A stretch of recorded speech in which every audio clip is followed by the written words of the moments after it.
جو اس نے جو پراپرٹی لی اپنے پیسے دے کے لیے ٹرانسفر کی میرے نام پہ، کیونکہ میں تب تک میرا فلیٹ بک چکا تھا، میں نے اس کو پیسے واپس کر دیے تھے، اور ڈیوورس ہوگی، اگر ڈیوورس نہ ہوتی تو اسی کے نام پہ شاید رہتی، کیونکہ ڈیوورس ہوگی اس نے پراپرٹی میرے نام پہ کر دی۔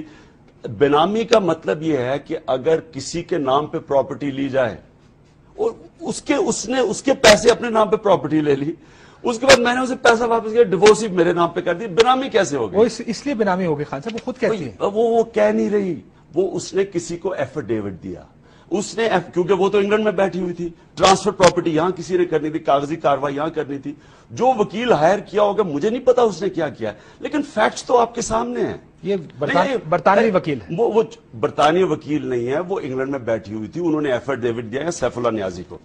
ایشو کیا ہے آکاشف؟ ایشو یہ ہے کہ پراپرٹی اس نے پیسے دیے اپنے نام پہ لی، ٹرانسفر کی جبکہ ڈیوورس ہوگی میرے نام پہ، اس میں مجھے بتائیں کہ کیا انلیگل چیز ہے؟ وہ یہ کہتی ہے نہیں وہ چھوڑے نا، اس میں انلیگل چیز کیا ہے؟ وہ کہتی ہے کہ آپ نے پراپرٹی خریدی ہے بینامی میرے نام کی، میں کیونکہ اب ڈیوورس ہو گئی ہے میں ان کی پراپرٹی واپس کر رہی ہوں، پورے ایفیڈیوٹ میں یہ لکھا ہے۔ کاشف میں اس کے نام پہ پراپرٹی اچھا میں اس کے نام پہ پراپرٹی کیوں خریدتا؟ کیا ویسے بھی آپ کو ڈکلیئر کرنی پڑتی ہے؟ سپوزنگ اچھا اب سپوزنگ مجھے دوسری چیز لے لیں، میں اگر جمائمہ کے نام پہ پراپرٹی لے بھی لیتا، آپ اگر شادی شدہ ہیں آپ کو اپنی بیوی اور بچوں کی ساروں کی پراپرٹی ڈکلیئر کرنی پڑتی ہے، تو ڈکلیئر تو ویسے کرنی پڑنی تھی۔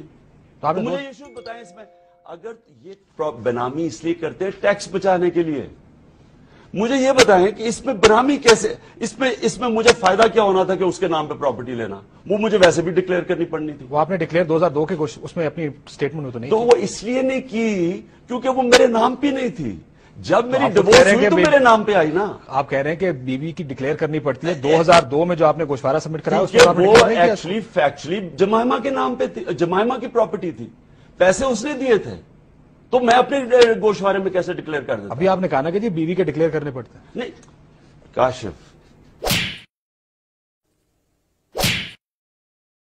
اب آپ لوگوں کو کنفیوز نہ کریں۔ نہیں میں